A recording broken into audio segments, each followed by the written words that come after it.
What's good? It's your boy CJ Goodfellow. We back with the Boxing Clinic. Y'all know what it is. Shout out to the LDBC. Shout out to the YTBC. We working. We back. Shout out to my boy Money Brown TV. You know, um, shout out a video to me and Corey from IOTBA. Basically critiquing Terence Crawford, and it's all love. It was true. Terence Crawford my number one fighter, pound for pound right now. But let's talk about some Crawfords. Let me reiterate some things about Terence Crawford and my stance on Terence Crawford and his future with fighting PBC fighters and stuff of that nature.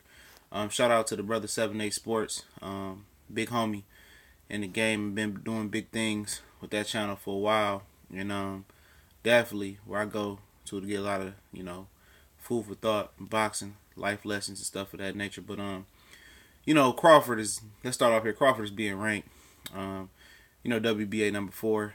And we know boxing rankings is what they are. But the thing about it is, there's no worries. He's not going to be Keith Thurman's mandatory unless he chooses the route to do that, which he won't. He's going to go ahead and fight Jeff Horn. So, in my opinion, we about to go down the Terence Crawford list of everything, if he fights Jeff Horn, in my opinion, that's the perfect step-up fight to welterweight.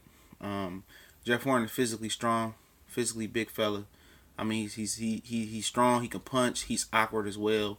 One of the reasons he gave Pacquiao so difficult of a time because he's awkward, and he uses those similar awkward angles that Pacquiao does. And people don't like when you pull a U on them, when you pull a them on them. You know what I'm saying? And that's what happened. Pacquiao couldn't handle it. He did. Some people thought he won. I thought he won, but Horn. What Horn was sent over, what Pacquiao was sent over there for, was to get that belt out of his hands to get it to Terence Crawford. He didn't want to fight Crawford, so Bob Arum got the belt out of his hands. Nowhere in the history of boxing can you see a guy of Manny Pacquiao's stature get sent to another foreign country, which he has never fought in before, being a champion, and go to the challenger's home country, which don't have a big boxing background as far as Australia did, to get robbed. It was a setup, obviously, and Pacquiao seconded that after the fight. But I think it's a perfect step-up fight because for him and Crawford and Horn, it's gonna tell us physically what Crawford is. We know the finesse is there, the skill is there, but we're gonna see him take some punches there, see how he reacts to some punches. We're gonna see where his power is at. Can he stop Jeff Horn? Because Jeff Horn is a game customer with a good chin. And Jeff Horn is physically strong, so he's going to test Crawford's physical strength at welterweight as well. It's a great introductory fight, Even if it didn't have a world title on the line, I think it would be the perfect fight for Crawford to step up with. I think it's a perfect statement fight. If he stops Jeff Horn, then his power is legit coming to welterweight, in my opinion. Now, if he stumbles and have some cringe moments versus Jeff Horn, which could be in play, a lot of people gonna overreact and say, "Oh, he's not what we thought he was." But everybody's entitled to an off night, and he's moving up in weight. After he gets past that, what are the real possibilities of him, fighting some PBC guys? Because then other sanctioned belt bodies like 7-8 Sports said, excuse me, they don't rank him alphabet champions, so he won't be ranked nowhere else. So the possibility of him fighting Keith Thurman before Errol Spence is probably 99.9% not going to happen. So he's going to have to be blessed into the premier boxing champions.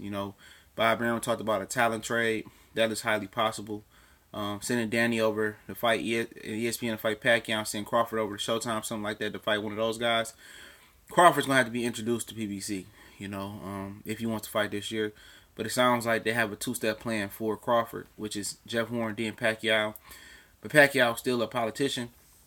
And Pacquiao's supposed to be coming back in like April, Mayish versus the top welterweight, which I have no idea who they figuring out. But if he beats that top welterweight, they want to match him with Crawford. But he wants big money to fight Crawford, so possibly it's a strong possibility that won't happen. But if it does happen, let's say it does, he fought Jeff Horn, he fought Manny Pacquiao in ESPN pay-per-view. Horn or Pacquiao, or both of those fights for Crawford can be on ESPN pay-per-view. And then the third fight of the year, if he chooses to fight 3 times, hopefully he will, going to be versus a PBC guy, which, quite frankly makes sense for him to fight an Amir Khan who wants to come back at the end of the year. Sean Porter, if, I don't know, if Porter's going to fight Thurman and probably lose, so he ain't going to be looking for another fight. Danny Garcia could win them all, but then he'd be in line for a Thurman mandatory. So why would he put that in line? So Crawford realistically would have PBC fighters such as Amir Khan to fight, Andre Berto, Luis Collazo, Sammy Vasquez. He already beat Felix Verdejo. I mean, Jesse Vargas, he might have already lost to Keith Thurman, so what credence would that have? Ray Robinson, who actually beat Terence Crawford in the amateurs, I think it's with PBC. So he doesn't have too many options, because a lot of guys are going to be losing, going to be tied up.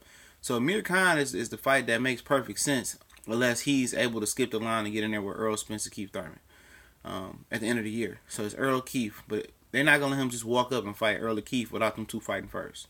So for Crawford, the situation is going to be like, he's going to fight Amir Khan, who else is available at PBC if Bob Brown really serious about that fight. But for Crawford, to keep going, it's going to be a big year for him. When my whole premise on Terence Crawford is, I got to see it. I'm not just going to jump to conclusions and say, oh, shit, Terence Crawford is the number one welterweight. He hasn't threw a punch at welterweight yet. I do favor him to beat Keith Thurman for reasons I already talked about. But, things can change once he get in that ring. It's not a given that he's going to translate to 147. It's just not. We thought it was a given with Adrian Broner. It wasn't. Physically he's going to be matching up with guys that's just as skilled as he is and just as strong and big and fast as he is. So that's going to show his ability to show what he really got. Is he bigger, faster, stronger, quicker at 147? Possibly. But also is Errol Spence, so is Keith Thurman, so is Sean Porter, so is a lot of other guys. So, for me, he's not a concrete number one. This is not a sure pound for pound number one. This is one of the weakest pound for pound lists I've seen in quite some time. But that's not to be expected, especially at the Pacquiao, Cotto, Mayweather area, Marquez area. It's a transition, But I feel that he gonna have to earn it. He gonna earn his keep at 147 if Bob Arum allows him to, and if he's able to, dominate the division, don't mean he has to be linear undisputed. Be able to dominate a few guys, he's definitely, number one pound for pound. But my thing is, to shout out to Monty Brown one time is, who has he beaten? Understand? People, he said, you see a skill, you see certain things you do. Yeah, you see skills if you fighting, shorter, inferior competition. Yeah, of course you're going to look better. Skill isn't really realized until you fight somebody else with skill. A fighter isn't really legitimized until he fights his equal, And his equal, apparently, is Errol Spence and Keith Thurman. That's where his story will be told at. That's where he will blossom into the fighter that we know he can be or the fighter that he's not. Nobody has ever challenged him in skills and physical ability. Victor Postal, he really lost to Hank Lundy. Physically, he couldn't deal with Crawford. Crawford moved a lot in that fight. He didn't stand there and bang with him like he did with Diaz and Gamboa to a certain extent. He used his ability, used his leg, used his quickness.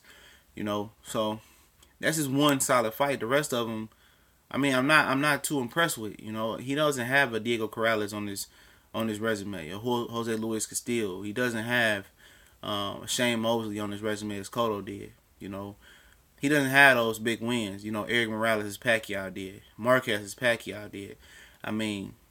Keep going on. He doesn't have those marquee victories that a pound for pound champion, has. Even Ricky Hatton, he doesn't even have a Costa Zoo victory that Ricky Hatton had.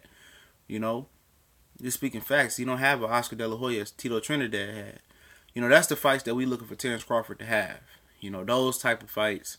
And that's when people say that we not, sold on him as a true number one pound for pound because he haven't fought his rivals yet. He hasn't fought his equals, his pupil. He hasn't fought that guy that's that guy.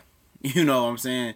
Nobody had Postal nowhere close to the pound for pound list. Nobody had Gamboa in the pound for pound list at 135. Neither Felix Diaz, neither Thomas Delorme, neither Hank Lundy, neither Derry John, neither Ricky Burns, neither Real Bertrand, neither Klimov. I can keep going. Breeders Prescott. Nobody had those guys in the pound for pound list, man. And that's what I'm saying. You need a highlight reel type of victory. In that 147, he's allowed to play with the PBC kids. It will come. We gone.